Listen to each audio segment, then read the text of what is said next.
So we're having a look on the feature media. We're right now seeing it in the large tube view in the instrument cluster. If I click on view, the tubes become smaller, we get a different layout.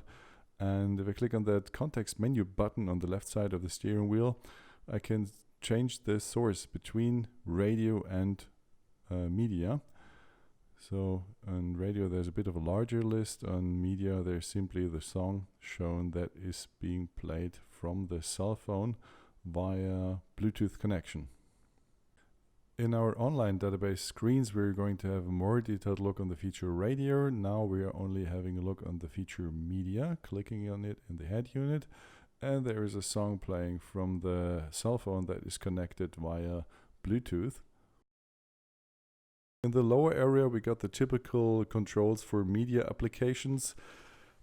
Since this is a Bluetooth connection, most of those functions are not available, like shuffle or loop. In this case we get an advice. Some vehicles don't provide this advice, so you keep on clicking and you don't know if it works or not. In this case it says clearly that it doesn't work. And that does work, which is not standard for all vehicles, is moving the time bar when connected via Bluetooth, so you can fast forward and rewind in the song.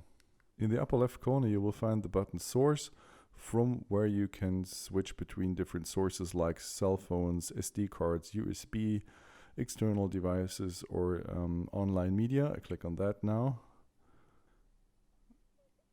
We don't have this available now.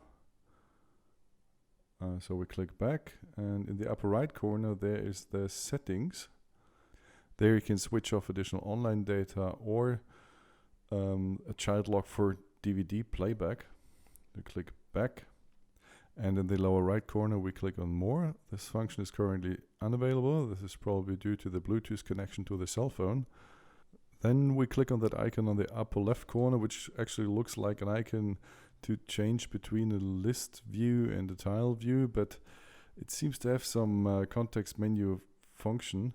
We tried this before, and this loading bar actually kind of stays forever, so we don't seem to have access to whatever function is behind that. Nevertheless, in our online database screens we did have a detailed look on that function. Then, as we've seen before, there is the typical control bar in the lower area, so you can click on it to skip to the next song or the previous song or the beginning of the title. You can play pause. So all in all, we can say that this is a very compact feature. It's very good to understand, very clearly structured. If you click on source and choose something else, the whole area changes. And yeah, you can see all that in our online database screens.